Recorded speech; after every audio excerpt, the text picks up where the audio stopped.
With me in the studio, the former UKIP leader and MEP Nigel Farage. In the piece there, talking there, Mr Farage, about the fact that you don't like some of the concessions. Spell out for viewers, what is it about this process that you don't like? £40 billion is a very good start. That seems way too much. That's the first thing. Second thing, continued jurisdiction of the European Court of Justice. The whole point of Brexit is to run our own country through our own elected representatives and our own courts, so not very happy about that.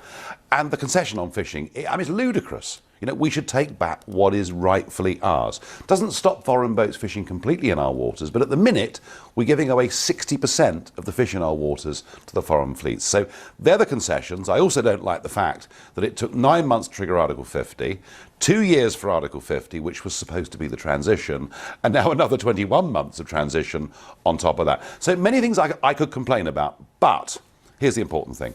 1 year from today, at 11 p.m. on the 29th of March 2019, we will leave the European treaties after a period of 46 years, and we will be an independent, free, self-governing nation. And that is a big day in this nation's history. You acknowledge that those concessions, as you've described them, are an essential price to pay, in one sense, to get to March 2019 in that state, and for that reason you simply have to accept them. I think what she's doing is she's making those concessions because she has to win that final vote in the House of Commons. Don't forget there was the big Supreme Court case with Gina Miller that said Parliament has to have the final say on whatever the deal is, and I feel she's making the concessions so that her own rebels and the Labour Party say, do you know what, we can't stand in the way of this. So I don't like the process. You're saying she had no choice, you're accepting that? Well, that's her view. I think if she'd been bolder, she'd have taken the country with her, and if you take the country with you, Parliament follows as well. But either way, one thing for certain, I felt today for the first time, when I listened to people talking about wanting a second referendum, they're beginning to look a bit ridiculous today, because the polling now is quite clear. 65 to 70% of people say to the government, just get on with it. We don't want another vote. With the set of conditions that you've just outlined, does it mean that the UK is a vassal state, certainly for the transition period, as some Conservatives say? No, I think Jacob Rees-Mogg is right about this. I think, we're in a position where we're a rule taker without any say whatsoever. It's not a good deal. But you know something? Once we're out, we're going to wake up on March the 30th next year saying, do you know what? We're a free country again. We can do whatever we like. So we could even change the terms of that deal. In what sense?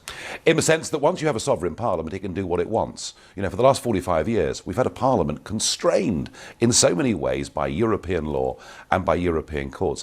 I think politics proper begins again in this country on March 30th next year. But a deal involves two parties, possibly more parties. How can it change the terms of a deal if the other parties don't agree? I tell you what, there are plenty of deals in life that get broken. That's just the way life is. As long as we leave, history has been made. We're a free nation. We can get back to arguing amongst ourselves, making our own decisions.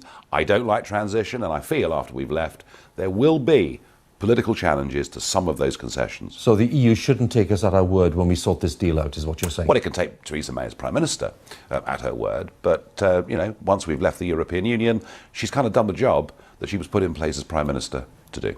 Parliament itself and the role it has. We have Tony Blair today. I know you're not his biggest fan, but we have Tony Blair today saying, as a former Prime Minister, look, it makes sense to see what this final deal is. It may be very different to that which was, foreseen a year ago, 18 months ago. Yeah. Even you're saying that, the nature of the deal is not what you wanted. Yep.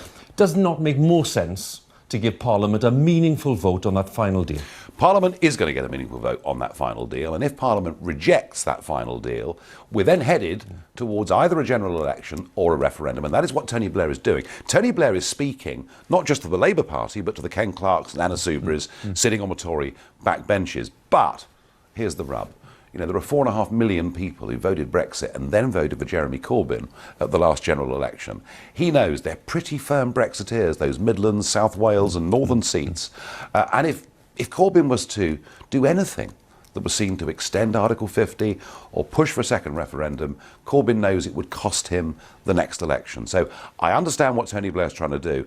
I just kind of think the ship has sailed. I think the prospects now of the Prime Minister being defeated and a second referendum look very limited indeed. If the final deal is very difficult to get into place, is there a prospect that transition this Article 50 period, the transition itself, could be rather longer than people had predicted? Well, that's the problem, and that's one of the reasons I didn't want a transition deal. You know, we didn't vote for it in the referendum. We accepted Article 50 in a 2-year period.